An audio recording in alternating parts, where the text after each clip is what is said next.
Non, non plus. C'est intriguant quand même. Intriguant, tu dis? C'est bizarre, oui. On n'a jamais vu Bibi faire ça. C'est pas ça encore? Ah, j'y suis presque. Bon, écoute, continue à le surveiller. Moi, je vais chercher Onkebug pour savoir qu'est-ce qui lui arrive. Mais où est-ce qu'ils sont? Je les ai pourtant rangés là. Ah, ça m'énerve quand je retrouve rien. Onkebug, Onkebug. Quoi? Bah, excuse-moi, je voulais pas te déranger, mais c'est juste qu'il y a un problème avec Bibi. Qu'est-ce qui se passe? Il est malade? Malade? Plus que d'habitude, il est en train de nous faire un problème de maths. Bibi faire un problème de maths. T'es sûr que t'as pas confondu avec Vivi? Ah non, non, non, non, non, je t'assure, c'est bel et bien Bibi. C'est bizarre ça, il faut que j'aille voir. Et voilà, tadam! C'était pourtant pas compliqué. Bibi, loin de moi à vouloir critiquer tes passions, plus loufoques les unes que les autres venant de toi surtout, mais tu peux m'éclairer, c'est quoi ce calcul?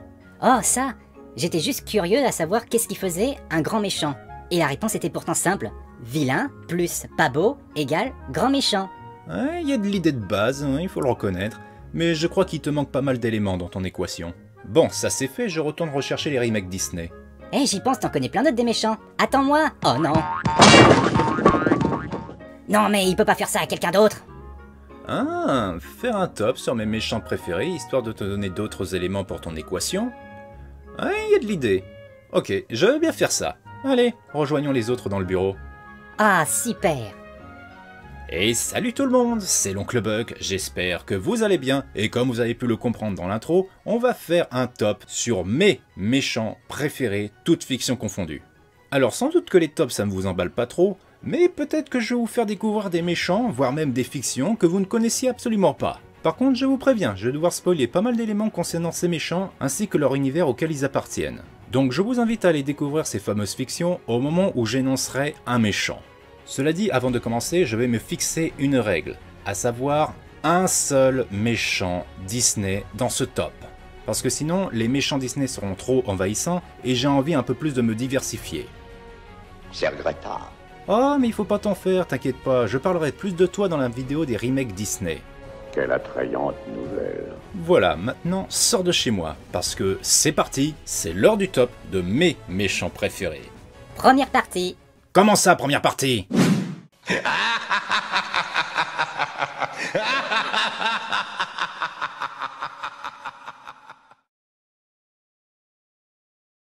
Numéro 6. Je le jure, Bowen. Je serai un plus grand roi. Einon, dans Cœur de Dragon.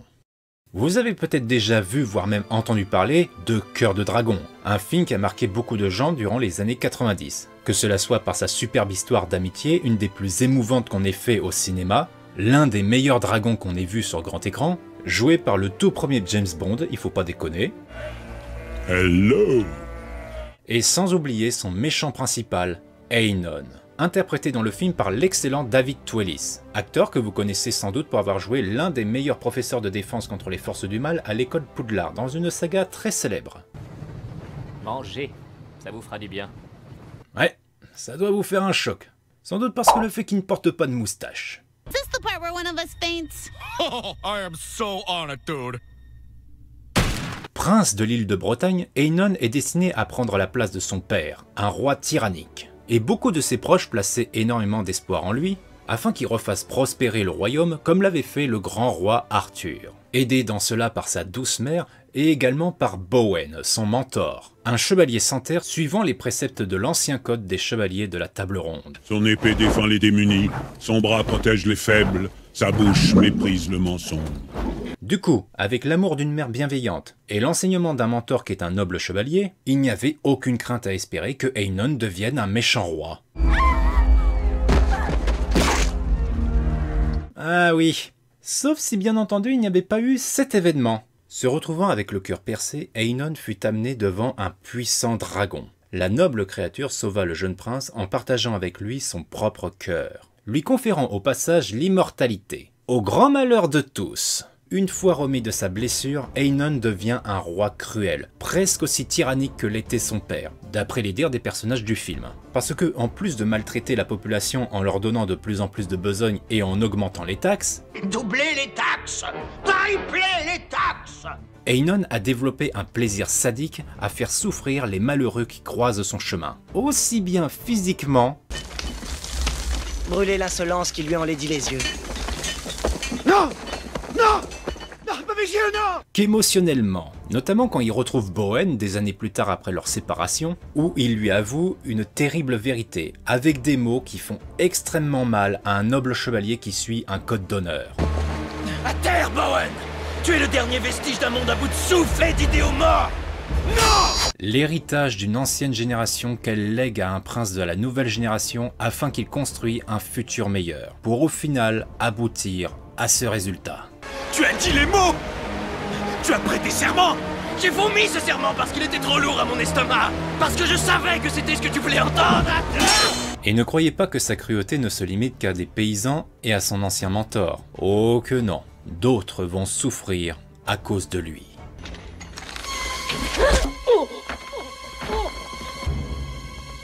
Je l'ai toujours dit, mort est une délivrance, pas un châtiment! Numéro 5. On dit au Japon que lorsqu'une personne nous quitte dans un extrême chagrin ou une rage, le sentiment demeure sur les lieux et devient ensuite une menace, une malédiction, tuant, détruisant tout ce qu'elle touche. Kayako, de la saga Ju-On The Grudge. Déjà apparu dans plusieurs vidéos de la chaîne, certains et certaines m'ont souvent demandé mais qui était donc ce personnage féminin à la longue chevelure noire habillé d'une robe blanche faisant plutôt assez froid dans le dos, notamment à la généalogiste Demi. Pourquoi je le sens très mal cette affaire-là? Mais bon, pour revenir au personnage, faisons un peu les présentations. Antagoniste principal de la saga japonaise Ju-On, plus connu en Occident par sa saga remake The Grudge, Kayako est un fantôme, ou plus précisément ce qu'on appelle un non-ryo, un esprit vengeur revenu du monde des morts afin de faire subir sa colère sur les vivants. Le genre d'être qu'il vaut mieux éviter de croiser. Dès son enfance, la mère de Kayako, une sorte d'exorciste, retirait les mauvais esprits enfermés à l'intérieur des gens, pour les enfermer à nouveau mais cette fois-ci dans le corps de sa propre fille. Comme on peut s'en douter, ces actes ignobles et répétés ont profondément marqué et bouleversé la petite Kayako. En grandissant, Kayako devint une ravissante jeune femme, trouva un mari et réussit à avoir un fils du nom de Toshio. Bien qu'aimant profondément son fils, Kayako n'arriva pas à trouver le bonheur en la personne de son mari, sans doute influencée par les esprits maléfiques qui l'habitaient. Elle se mit alors dans une quête de vouloir trouver à tout prix le bonheur en voulant retrouver un ancien amour d'école. Elle sauvegarda tout ce qu'elle entreprit dans un journal intime, mais malheureusement pour elle, sa vie s'arrêta le jour où son mari découvrit le contenu de ce journal. Pris de colère et d'une folie meurtrière en découvrant que sa femme a des sentiments pour un autre homme, Kayako mourra de la main de son propre mari qui lui brisera la nuque et les chevilles. Le mari se donnera la mort par pendaison après avoir tué Toshio et son chat et également caché les corps de Kayako et de Toshio dans les combles de la maison. Les sentiments de rage et de rancune qui sont apparus durant cet effroyable événement, et sans doute dus aux esprits maléfiques qui étaient enfermés à l'intérieur de Kayako, donnèrent naissance à une puissante malédiction qui habitait la demeure de la jeune femme. Les malheureux qui franchiront le seuil de cette maison se retrouveront maudits et seront pourchassés par les fantômes de Kayako, son fils, et dans de rares cas, son mari. Une condamnation qui aboutira à une mort certaine. Et ceci, voyez-vous, n'est qu'une seule des différentes versions qu'il y a eu sur son histoire. Mais bon, peu importe combien il y en a, on arrive toujours au même récit. Une femme qui n'a pas eu une vie facile, sa quête du bonheur, et sa résurrection après une mort effroyable. Oh, un peu comme tous les films qu'on a eus sur Batman. Oui, bien sûr, oui, c'est un bon exemple. Un enfant assiste à l'assassinat de ses parents, il se forge et se trouve un but, et cela aboutit à la naissance d'un héros. Il y a eu différentes versions, mais c'est la même histoire. Étant maintenant devenu un non-ryo, Kayako possède des pouvoirs très puissants, dont peut-être sa seule limite est son imagination.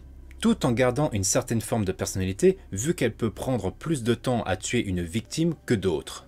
En la suivant, voire même en la tourmentant, sans doute pour développer ainsi sa légende, grâce aux bouche à oreille, comme une bonne histoire qu'on se raconte avant d'aller dormir. On dit que c'est une des maisons les plus hantées dans tout le Japon. Ouais. Vous me dites quand c'est fini. Ah, quelle chochotte. Ah, c'est génial. Mais je pense que ce que je préfère chez Kayako, c'est la manière de comment est-ce qu'elle utilise certaines de ses victimes pour aboutir à quelques-uns de ses objectifs. Comme par exemple dans le film The Grudge 2 où Kayako s'est servi du personnage de Aubrey afin de pouvoir atteindre sa mère et lui faire payer ce qu'elle lui a fait subir durant son enfance, aboutissant ainsi à une vengeance personnelle.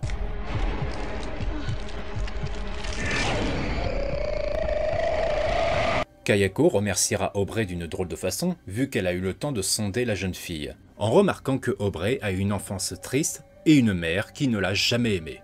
Notre fantomette s'est reconnu en elle, ce qui fait que Kayako transformera Aubrey en Onryo. Oh, bah finalement, elle est plutôt sympa, Kayako. Elle a de l'empathie envers ses victimes. Oui, c'est une curieuse façon de le montrer.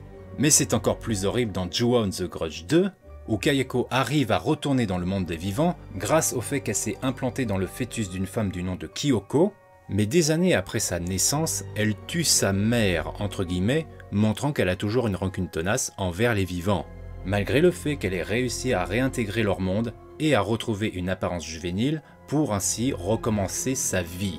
En fait non, c'est pas de l'empathie, c'est une curieuse façon de remercier les gens. Kayako a énormément marqué les esprits, au point de devenir une icône du cinéma d'horreur, voire même du cinéma tout court. Que cela soit par son apparence, son histoire, ses pouvoirs, sa démarche saccadée, et sans oublier son fameux de bruit de gorge guttural annonciateur de sa venue. Mathieu.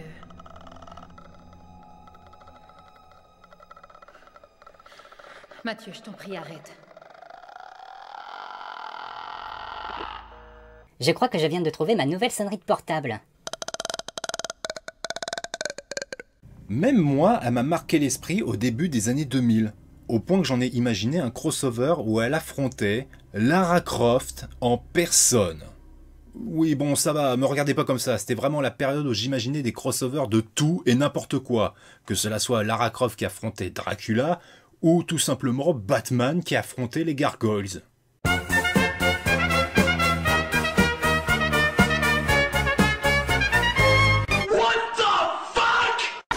Numéro 4. Si tu avais l'occasion de te racheter d'une terrible erreur, en contrepartie de quelques vies, le ferais-tu?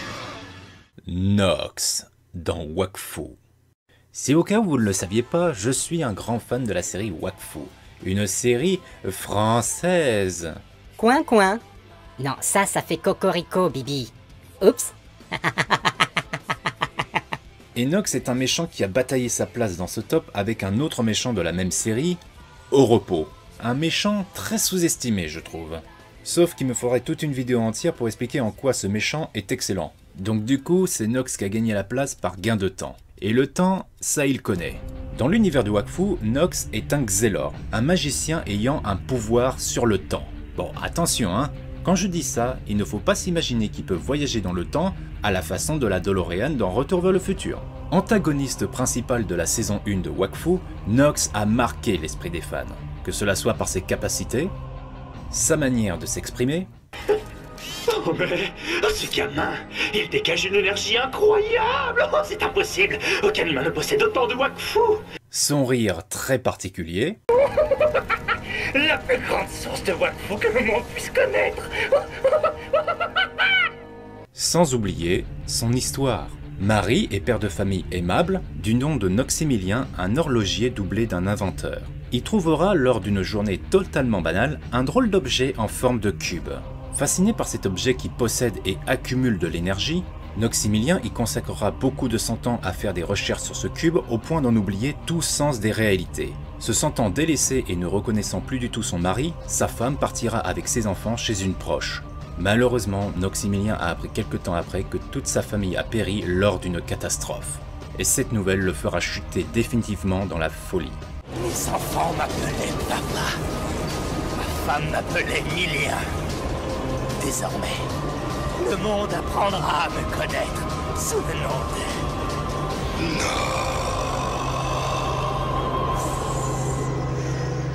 À partir de cet instant-là, Nox passera les 200 prochaines années de son existence à accumuler du Wakfu, l'énergie vitale de tout être vivant dans le monde pour alimenter le cube, afin de remonter le temps et de corriger ses erreurs. Au cours du moment présent dans la saison 1 de la série, l'énergie qu'il a récupérée lui donna une puissance équivalente à celle d'un dieu. Il réussit à vaincre le puissant dragon Grugaloragrane, à tuer l'un des principaux héros de la série, et surtout, il réussit à commettre un génocide. Mais pour Nox, ces atrocités n'ont aucune importance. S'il réussit à remonter loin dans le passé, eh bien toutes ces abominations seront tout simplement effacées, et il n'aura à souffrir d'aucune conséquence. La fin du monde. Quelle importance après tout. Si je réussis, cela n'en aura aucune.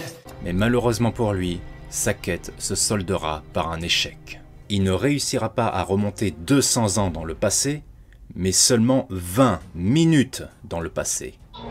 200 ans de recherche et de collecte de Wakfu pour 20 malheureuses minutes. Non! Voyant que sa quête a été vaine et ne supportant pas le monstre qu'il est devenu, Nox se retira du reste du monde et la dernière image que l'on a eue de lui durant la saison 1, c'est ses cendres qui reposent sur la tombe des membres de sa famille.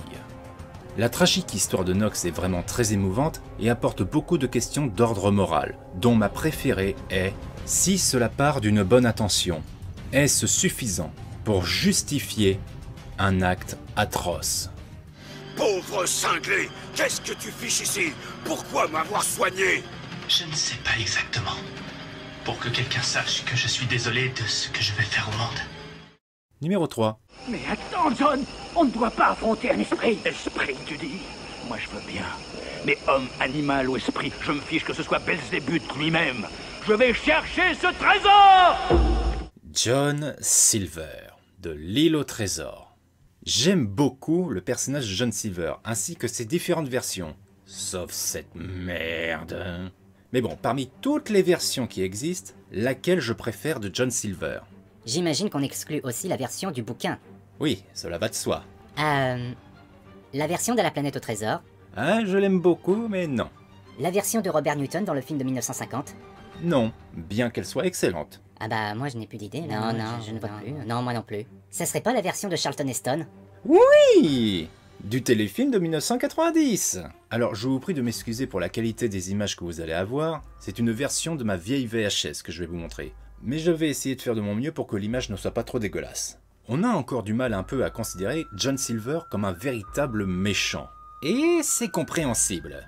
Ce vieux Long John a pris plusieurs fois la défense du John Jim Hawkins au cours de l'aventure de l'île au trésor, l'ayant pris sous son aile comme s'il était son mentor. Et ces deux-là partagent une très bonne relation amicale.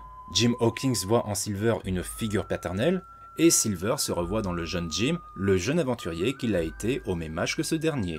Cela dit, malgré tout cela, il ne faut pas oublier que Silver est un méchant, et j'insiste bien là-dessus. Ce n'est pas parce qu'un méchant peut avoir de l'empathie envers un personnage qui est gentil et qui peut nous montrer qu'il a un certain sens de l'honneur que ça veut dire que ça fait de lui également un gentil. Non, non, non, non, non, non, non, non, non. C'est un méchant, et même un très bon méchant. Et sa nature est justifiée par plusieurs choses. Déjà par ses actes, il commande une troupe de pirates, et nous savons tous qu'à l'époque des navires à grande voile, les pirates étaient connus pour être de sacrés enfants de cœur. Il complote avec eux contre l'équipage de l'Hispaniola. On va leur trancher la gorge, voilà ce qu'on va faire. Moi je dis qu'il y en a qui doivent mourir.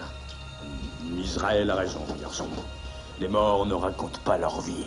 Il profère de sérieuses menaces, même envers ses hommes. Que je vois l'un de vous lever la main sur lui, ou sortir son couteau, que j'en vois un seul, et je vous jure que je lui fous les tripes au soleil.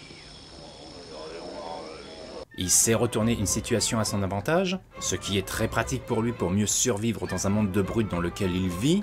Un peu comme Jack Sparrow si on réfléchit bien. Et surtout, c'est un gars qu'il ne faut surtout pas sous-estimer.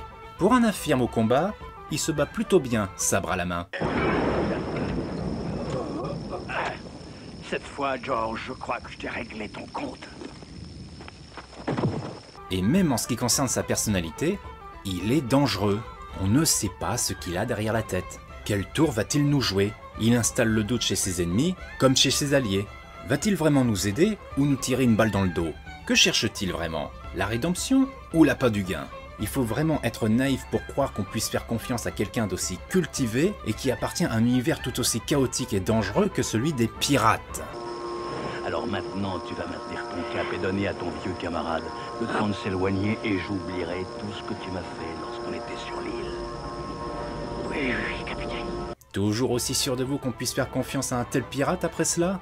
Maudit pirate! Et pour moi, la version de Charlton Heston est celle qui a le mieux représenté Long John Silver à l'écran.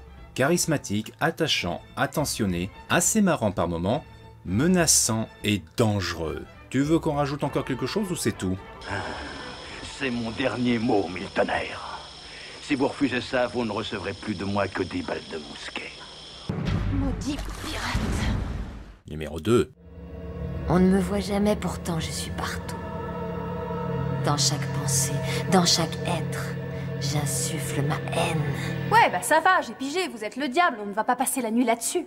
La Force, dans Buffy contre les vampires. Alors oui, je sais, la Force n'est pas le meilleur méchant de la série Buffy contre les vampires. Ça va, Willow? Je m'ennuie maintenant. Finish him. Fatality.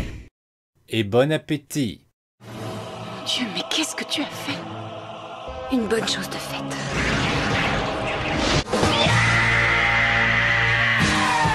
Cela dit, la Force reste quand même un très bon méchant pour Buffy et pour ses amis. En particulier parce qu'elle ne ressemble en rien à ce que Buffy et ses amis ont affronté jusque-là.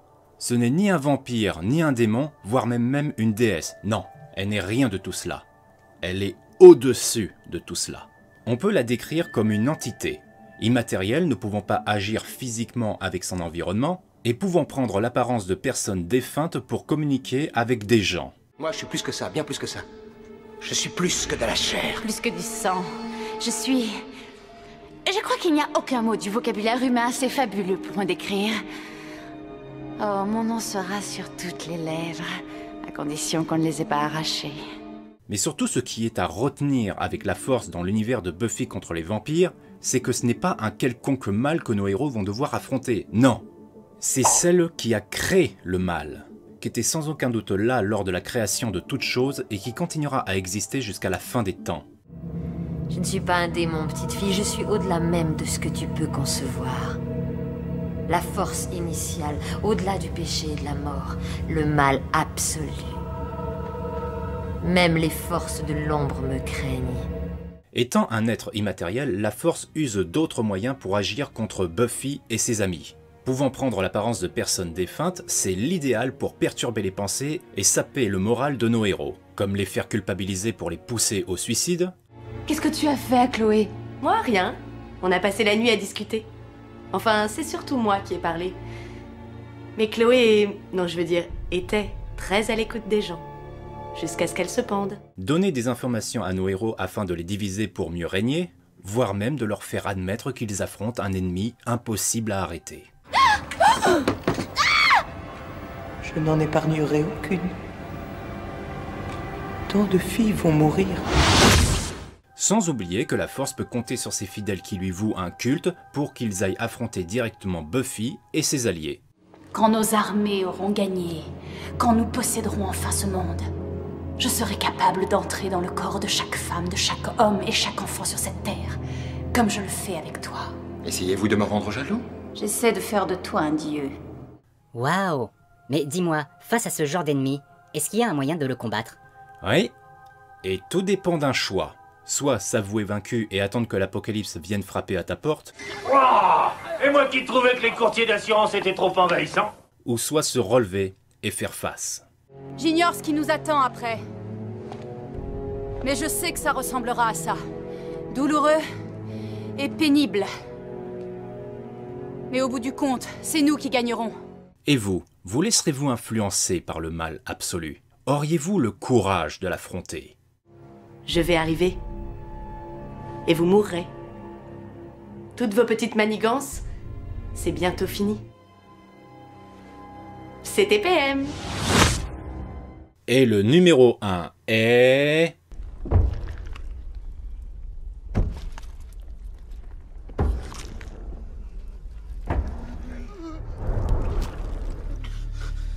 You feel dead.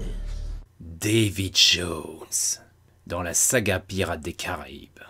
Je ne vais pas trop détailler ce que je sais sur Davy Jones parce que je compte réserver ces informations pour un zoom, mais bon, je vais quand même expliquer en quoi je trouve ce méchant si génial.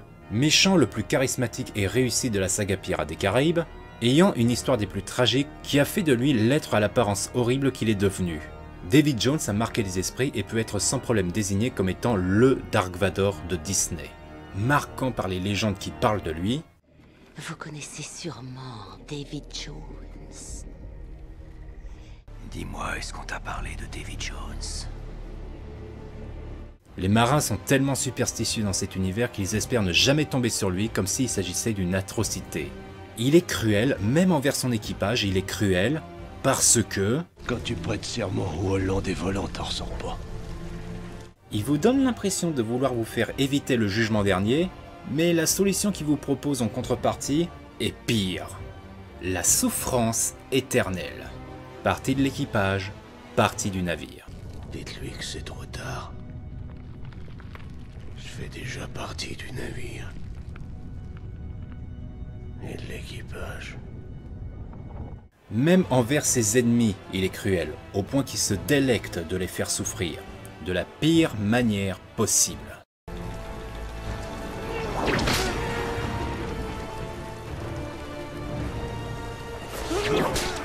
Sans oublier qu'il a un putain de charisme.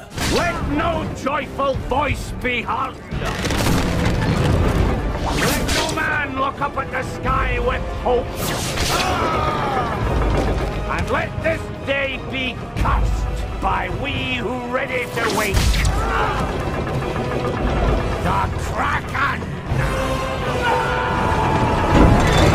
Mais malgré tous ces aspects, il ne faut pas oublier que David Jones est un être des plus tragiques, qui a été abusé par amour, au point qu'il s'en est lui-même arraché le cœur et espéré de ne plus avoir la moindre forme d'empathie.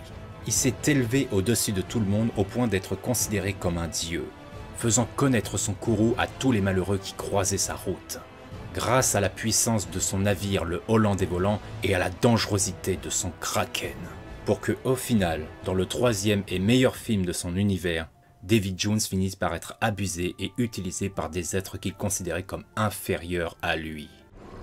Ce monde n'est désormais plus le vôtre, mon cher Jones. Et l'immatériel est à présent immatériel.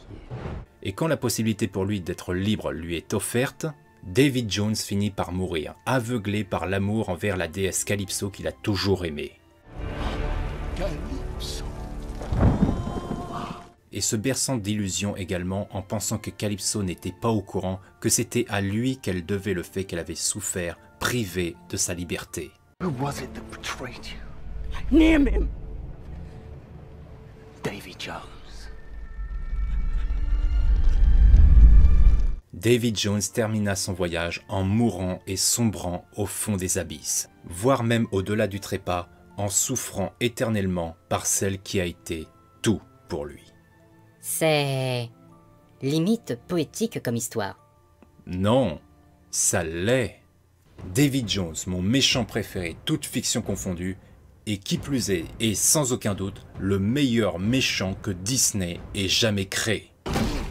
You will not forestall my judgment. Bon bah voilà, on a fini avec le sujet du jour. J'espère que ça vous a plu. Vous n'êtes pas trop déprimé, voire même trop angoissé, non? Ça va toujours bien? Ah non, moi ça va. Oui, mais bon, toi c'est toi! Ce qu'il faut avant tout comprendre avec les personnages que je vous ai montrés, c'est pas le fait de dire que le mal, c'est bien, ou plutôt cool. Non, c'était avant tout pour comprendre de pourquoi ces personnages sont une version du mal, ou tout simplement le mal absolu, bien entendu. Et de comprendre pourquoi est-ce qu'ils ont choisi cette voie, par choix ou par conséquence. Bon, en ce qui concerne la Force, il n'y a nullement besoin de se poser la question, et Kayako et son univers sont plus une représentation d'une histoire qui fait peur qu'on adore se raconter autour d'un bon feu de camp. Et surtout, comprendre avant toute chose comment combattre le mal. Parce que pour un, voire même plusieurs héros, un méchant est surtout une représentation d'un obstacle, une épreuve qu'ils doivent relever et surmonter pour atteindre la fin de leur parcours. Et tous les méchants que je vous ai présentés ont été vaincus par des héros. Enfin, sauf Kayako qui, d'après mes connaissances, a été vaincu 2 fois, mais c'est compliqué. Mais en ce qui concerne les 5 autres, ils ont tous été vaincus, et par des manières différentes. Restez fidèles à nos convictions, à ce qui est juste. Même si cela implique de lourds sacrifices. Faire preuve de compassion, même en restant prudent. Tenter de ne pas refaire le même parcours que le méchant. Ne pas refaire ses erreurs. Surmonter nos défauts afin de ne pas tomber dans les mêmes pièges. Parce que sinon, on a la fin que l'on mérite. Et bien entendu, ne jamais perdre espoir. Se soutenir les uns les autres face à l'adversité. Ce sont avant tout les héros qui doivent servir d'idéal, de modèles vers lesquels on peut se tourner. Un héros peut avoir des défauts, certes, mais comme je l'ai dit, il peut arriver à les surmonter, et ses actions inspireront tous ceux qui le regardent, que cela soit aussi bien des petits, comme pour des grands. N'oublie pas que la haine est toujours stupide, que l'amour est toujours sage. Ce qui m'amène à poser une question. Bibi. Oui? Pourquoi est-ce que tu t'intéresses soudainement à vouloir devenir un méchant? Ah non, tu n'y es absolument pas. En fait, c'est Marcia et Bendy qui m'ont invité à aller jouer à la poupée avec eux et ils m'ont demandé si je pouvais faire le méchant. Mais je ne savais pas du tout comment m'y prendre. Mais maintenant, grâce à toi, je sais tout. Youhou! Marcia, bon poteau dingo, j'arrive. Je sais comment m'y prendre maintenant. Vous croyez qu'un jour on arrivera à le changer, celui-là? À mon avis, ce ne serait pas très profitable. Surtout pour ses fans, ils regretteront amèrement qu'il ait changé d'attitude. Quoi? Attends, Bibi a des fans? Tout comme toi, je te signale. Quoi? Même moi, j'ai des fans? Hé, attends, Québec, et moi, t'as entendu quelque chose sur moi? Toi aussi, Vivi, toi aussi. Attendez, c'est qui parmi vous qui est fan de moi? Non mais attends une seconde. Aïe! Et c'est qui parmi vous qui êtes fan de moi? J'étais là avant toi, je te signale. J'ai quand même bien le droit d'y être. Tu sais qu'est-ce que tu vas te prendre sur la tronche? Attention. Oui, quelque chose qui va vite retourner à son envoyeur. Rideau. Quoi? Oh! C'est méchant.